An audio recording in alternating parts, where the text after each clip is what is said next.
Welcome to my YouTube channel Chelluri Raja Ranjith Ratnakumar. Like చేయండి, share చేయండి, subscribe చేసుకోండి. సబ్జెక్ట్ ఏదైనప్పటికీ అందులో ప్రతిభకు కొలమానంగా జాతీయ అర్హత పరీక్ష యూజీసీ వారి నెట్ 2024 నిలుస్తుంది. యూజీసీ ఆధ్వర్యంలో ఎన్టీఏ ఏటా 2 సార్లు దీన్ని నిర్వహించడం జరుగుతుంది. ప్రతి నెల స్టైఫండ్ అందుకుంటూ పరిశోధనలో కొనసాగడానికి, అసిస్టెంట్ ప్రొఫెసర్ పోస్టులకు పోటీ పడటానికి, పిహెచ్డిలో చేరడానికి, మరికొన్ని ప్రభుత్వ అనుబంధ సంస్థల్లో ఉద్యోగాలకు ఈ యూజీసీ నెట్ స్కోరే ప్రామాణికంగా తీసుకుంటారు. యూజీసీ నెట్ డిసెంబర్ 2024 ఎగ్జామినేషన్ ప్రకటన వెలువడింది. ఈ విషయం గమనించి యూజీసీ నెట్ 2024కి వెంటనే అప్లై చేసుకోండి. యూజీసీ నెట్ 85 సబ్జెక్టులో రాసుకోవచ్చు. ఇంతకుముందు 84 సబ్జెక్టులు ఉండేవి. ప్రస్తుతం ఆయుర్వేద బయాలజీ ఈ జాబితాలో కొత్తగా చేరడం జరిగింది. భాషలు తప్పించి మిగిలిన సబ్జెక్టుల ప్రశ్నాపత్రాలు ఇంగ్లీషు, హిందీ మాధ్యమాల్లో మాత్రమే ఉంటాయి.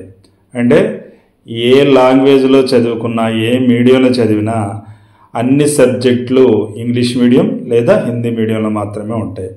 ఒక్క భాషలు తప్పించి, అంటే మన స్థానిక భాషలు తెలుగు, హిందీ, తమిళ్, కన్నడ, మలయాళం ఇవి ఆ భాషల్లో మాత్రమే ఉంటాయి. పరీక్ష అందరికీ ఉమ్మడిగానే ఉన్నప్పటికీ అర్హత సాధించడానికి 3 కేటగిరీలను ఇవ్వడం జరిగింది. ఆ 3 కేటగిరీలు ఏంటో చూద్దాం. కేటగిరీ 1, ఎంపికైన వారు ప్రతి నెల యూజీసీ నిర్దేశిత స్టైఫండ్ జేఆర్ఎఫ్ పొందుతూ పరిశోధన పిహెచ్డి కొనసాగించుకోవచ్చు. వీరు అసిస్టెంట్ ప్రొఫెసర్ పోస్టులకు, జేఆర్ఎఫ్ లేకుండా జరిపే పిహెచ్డి ప్రవేశాలకు కూడా అర్హులే. కేటగిరీ 2, అసిస్టెంట్ ప్రొఫెసర్ పోస్టులకు, పిహెచ్డి పోస్టులకు మాత్రమే ప్రవేశాలకు అర్హులవుతారు. కేటగిరీ 3, వీరు కేవలం పిహెచ్డి ప్రవేశానికి మాత్రమే అర్హులు. నెట్ స్కోరు ఏడాది వరకు మాత్రమే ఈ విషయంలో చెల్లుతుంది. కేటగిరీ 1లో స్కోరు లైఫ్ లాంగ్ ఉపయోగపడుతుంది. కేటగిరీ 3లోది కేవలం సంవత్సరం మాత్రమే ఉపయోగపడుతుంది. పరీక్షలో 2 పేపర్లు ఉంటాయి. వాటికి 300 మార్కులు గాను 150 ఆబ్జెక్టివ్ ప్రశ్నలు వస్తాయి. ప్రతి ప్రశ్నకు 2 మార్కులు ఉంటాయి. పరీక్ష ఆన్లైన్లో మాత్రమే నిర్వహిస్తారు. పేపర్ 1 అభ్యర్థులందరికీ ఉమ్మడిగానే ఉంటుంది. ఏ సబ్జెక్ట్ చదువుకున్నా ఈ 85 సబ్జెక్టుల వారికి పేపర్ 1 కామన్గా ఉంటుంది. అందరికీ ఒకే సిలబస్ ఉంటుంది. 50 ప్రశ్నలకు గాను 100 మార్కులు వస్తాయి. అంటే ఒక్కొక్క ప్రశ్నకి 2 మార్కులు, 52 100 మార్కులు. రెండో పేపర్ 100 ప్రశ్నలు, 200 మార్కులకు నిర్వహిస్తారు. ఈ ప్రశ్నాపత్రం అభ్యర్థి ఎంచుకున్న విభాగం నుంచి, సబ్జెక్ట్ నుంచి ఉంటుంది. రుణాత్మక మార్కులు లేవు. ఈ విషయం గమనించండి. నెగిటివ్ మార్క్స్ అనేవి ఏ మాత్రము లేవు. పరీక్ష వ్యవధి 3 గంటలు. పేపర్ 1, 2 మధ్య విరామం మాత్రం ఏమీ లేదు. కంటిన్యూగా వెళ్ళిపోతుంది. 3 అవర్స్. 3 అవర్స్ అంటే 180 మినిట్స్. ఈ విషయం గమనించి నెగిటివ్ మార్కులు లేవు కాబట్టి ప్రతి ప్రశ్నని ఆన్సర్ చేయడానికి ప్రయత్నించండి. ఏ ప్రశ్న విడిచిపెట్టద్దు. పేపర్ 1లో 10 విభాగాలు ఉంటాయి. అవి teaching aptitude, research aptitude, comprehension communication, mathematical reasoning and aptitude, logical reasoning, data interpretation, information and communication technology ICT, people development and environmental higher education system. ఈ విభాగం ప్రశ్నలు అభ్యర్థి బోధన, పరిశోధన రంగంలో రాణించగలరా లేదా తెలుసుకునేలా ఉంటాయి. ఆలోచన విధానం, ఆంగ్లాన్ని అర్థం చేసుకునే తీరు, గణితంలో ప్రాథమిక పరిజ్ఞానం, తర్కం, విశ్లేషణ సామర్థ్యం, కమ్యూనికేషన్ సాధనాలు, అభివృద్ధి, పర్యావరణం మీద ప్రశ్నలు వస్తాయి. టోటల్గా చెప్పాలంటే ఈ పేపర్ 1లో సామాజిక అంశాల పట్ల సరైన దృక్పథం కలిగిన అభ్యర్థులు వారు నేర్చుకున్నది ఎంతకాలం ఏదైతే తార్కికంగా ఆలోచించి రాయవలసి ఉంటుంది. అది గమనించండి పేపర్ 1కి. ఇక మనం చూసుకోవాల్సింది పేపర్ 2. ప్రశ్నలన్నీ అభ్యర్థి ఎంచుకున్న సబ్జెక్ట్ నుంచే ఉంటాయి. అంటే కేవలం వారికి ఏదైతే 85 సబ్జెక్టులో ఏ సబ్జెక్ట్ ఎంచుకున్నారో ఆ సబ్జెక్ట్ నుంచి మాత్రమే ప్రశ్నలు వస్తాయి. ఆ సబ్జెక్టు లేదా విభాగంలో ప్రాథమిక అంశాలు, అనువర్తనం, విశ్లేషణ, అవగాహన, జ్ఞానం పరిశీలించేలా ప్రశ్నలు అడగడం జరుగుతుంది. సబ్జెక్టులో పూర్తి నైపుణ్యం ఉంటేనే సమాధానం గుర్తించగలం.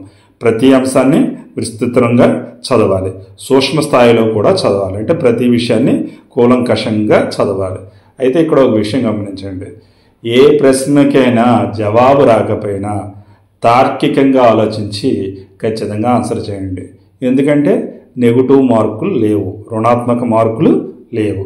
అందువల్ల ఎట్టి పరిస్థితుల్లో ఏ ప్రశ్న విడిచిపెట్టద్దు. రుణాత్మక మార్కులు లేనందున తెలియని ప్రశ్నలకు బాగా ఆలోచించి జవాబు గుర్తించాలి. ఏదైనా ప్రశ్నకు 1 కంటే ఎక్కువ సమాధానాలు ఉన్నా, ప్రశ్నలో ఏమైనా పొరపాట్లు ఉన్నా బోనస్ మార్కులు ఇస్తారు. అయితే ఆ ప్రశ్నకి ఏదో ఒక ఆప్షన్ జవాబుగా గుర్తించిన వారికే ఆ మార్కులు దక్కుతాయి. ఏ సమాధానము ఇవ్వకుంటే మార్కులు కలపరు. అందుకే ఏ ప్రశ్నని వదలద్దు. చదవాల్సినవి ఏంటి? ఇంటర్ నుంచి పీజీ వరకు పాఠ్య పుస్తకాలకే మొదటి ప్రాధాన్యం ఇవ్వాలి. మన class books, text books, NCERT, CBSE, state syllabus ఇటువంటి పుస్తకాలు ఖచ్చితంగా చదవాలి. సబ్జెక్టుల వారి ఎన్నో సంస్థల పుస్తకాలు అందుబాటులో కూడా ఉన్నాయి. పెద్ద పెద్ద కంపెనీల పుస్తకాలు మార్కెట్లో లభిస్తున్నాయి. వాటికన్నా పాఠ్య పుస్తకాలకి ఎక్కువ ప్రాధాన్యత ఇస్తే బెస్ట్. ఆన్లైన్లోనూ అంశాల వారి విస్తృత సమాచారం ఉచితంగా కూడా పొందవచ్చు. అంటే చక్కగా మనకు ఆన్లైన్లో, యూట్యూబ్ ఛానల్లో అన్నిట్లోనూ మంచి సమాచారం లభిస్తుంది. దాన్ని ఎంచుకొని చదవలసి ఉంటుంది. ఖచ్చితంగా ఇలా చదివేటప్పుడు నోట్స్ మెయింటైన్ చేసి ఆ నోట్స్ రాసుకొని రివిజన్గా చూసుకోండి. కేవలం నెలల సమయం మాత్రమే ఉంది, అంటే 30 డేస్ మాత్రమే. ఈ విషయం గమనించి మీ ప్రిపరేషన్ వెంటనే ప్రారంభించండి.